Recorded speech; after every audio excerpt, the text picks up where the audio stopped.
नमस्कार मंडळी. आमच्याकडे कसं असतं माहिती काय, एखादा पाहुणा आला की त्याला जेवल्याशिवाय पाठवायचं नाही, तेही नॉनव्हेजच असलं पाहिजे. तो पाहुणा अचानक रात्रीच आला तर काय करावं? आमच्या इकडे 8 नंतर मटन चिकन काहीच भेटत नाही. काही झणझणीत चमचमीत केला अंडा मसाला. आता जर अंडा मसाला करायचं म्हटलं की त्याला वाटण हवंच ना.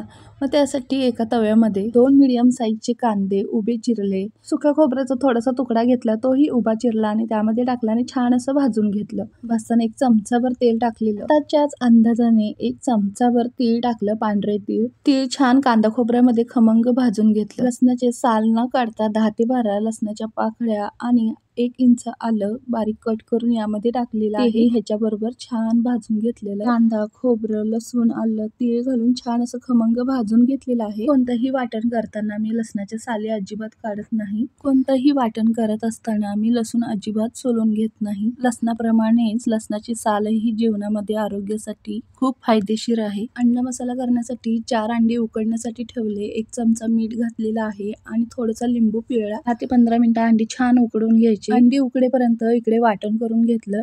मिक्सर जारमध्ये भरपूर अशी कोथिंबीर स्वच्छ धुवून घातली. 2 मोठ्या साईजचे टोमॅटो घेतले आणि ते बारीक कट करून घातलेले आहेत. भाजलेला सर्व मसाला कांदा खोबऱ्याचा यामध्ये टाकला. हाताच्या अंदाजाने जिरं 1 चमचाभर टाकलेलं आहे. कस्तुरी मेथी 1 चमचाभर टाकलेलं आहे आणि छान असं हे बारीक वाटण करून घेतलेलं आहे. बघू शकता तुम्ही. एका टोपामध्ये 3 पळी तेल घातलेलं आहे. तेल छान तापल्यानंतर आपण केलेलं सर्व वाटण यामध्ये घालायचं आहे. वाटण म्हणजे आपण जो केलेला मसाला आहे तो यामध्ये टाकायचा आणि छान असं 1 मिनिटभर आपल्याला हे सगळं तेल सुटेपर्यंत परतून घ्यायचं आहे. व्हेज असू दे, नॉन व्हेज असू दे, कोणतीही ग्रेव्ही करत असताना हा जो मसाला आहे आपण छान असं भाजून घेतला तेल सुटेपर्यंत किंवा त्याचा कच्चा वास जाईपर्यंत. त्या पदार्थाला चवही मात्र खूप छान येते. 1 मिनिटभर छान असं वाटण आपल्याला मंद आचेवर झाकण ठेवून शिजवून घ्यायचं आहे, म्हणजे एक वाफ द्यायची आहे.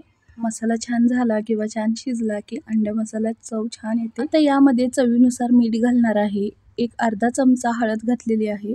कोल्हापुरी घरची चटणी म्हणजे कांदा लसूण मसाला यामध्ये मी 1.5 चमचा घातलेला आहे. 1 चमचा किचन किंग मसाला आणि 1 चमचा अंडा मसाला यामध्ये घालून छान असं परतून घेतलं. परतून घेताना थोडंसं मसाल्याचंच पाणी घातलं आणि 1 मिनिटभर तेल सुटेपर्यंत आपल्याला हे परतून घ्यायचं आहे. इथे मी कोल्हापुरी कांदा लसूण मसाला वापरला आहे, घरचा मसाला. तुम्ही तुमच्या घरचा कोणताही मसाला इथे वापरू शकता. फक्त 1 चमचा किचन किंग मसाला किंवा चिकन मसाला किंवा अंडा मसाला मात्र घालायला विसरू नका. जेवढं तिखट तुम्हाला आवडतं त्या प्रमाणात तुम्ही इथे चटणीचा वापर करू शकता. 4 उकडलेले अंडे यामध्ये मी घातलेले आहे. जर तुम्हाला असे आवडत नसेल तर तुम्ही बाजूला एका तव्यामध्ये अंड्याला चिरा देऊन हळद, मीठ आणि चटणीमध्ये फ्राय करूनही यामध्ये घालू शकता. मी तर याच मसाल्यांमध्ये अंडी छान अशी 1 मिनिटभर परतून घेतली. अशी केलेल्या मसाल्याच्या भांड्यातच थोडंसं पाणी घेतलं आणि यामध्ये घातलेलं आहे. पाणी तुम्हाला घट्ट पातळ कसा मसाला हवाय त्याप्रमाणे घालू शकता. म्हणजेच अंड्याची ग्रेव्ही तुम्हाला घट्ट पातळ कशी आवडते त्याप्रमाणे तुम्ही पाणी ह्यामध्ये ऍड करू शकता. आमच्याकडे आलेले पाहुणे म्हणजे जे आजोबा आहेत त्यांना अशी भाकरी चुरून खायला आवडते, त्यामुळे मी थोडासा रस ठेवला आहे. इकडे अंडा मसाला होईपर्यंत मी 2 भाकरी बाजूच्या शेगडीवर करून घेतल्या. ज्वारीच्या मस्त अशा गुबगुबीत अंडा मसाला छान असा शिजला आहे, बघू शकता तुम्ही. खरं सांगायचं म्हणजे आमच्या घरी पाहुणे आले की आम्ही त्यांना उपाशी कधीच पाठवत नाही. आमच्या घरी काय असेल ते 2 घास त्यांना खायला घालतो. आणि जे आजोबा आले होते ते थकून भागून प्रवास करून आले होते आणि त्यांना खूपच भूक लागली होती आणि त्यांना घरचंच खायची सवय आहे. आणि आपल्या महाराष्ट्रात कसं घरोघरी पाहुणे आले की त्यांचं स्वागत समारंभ नॉनव्हेजनीच करतो,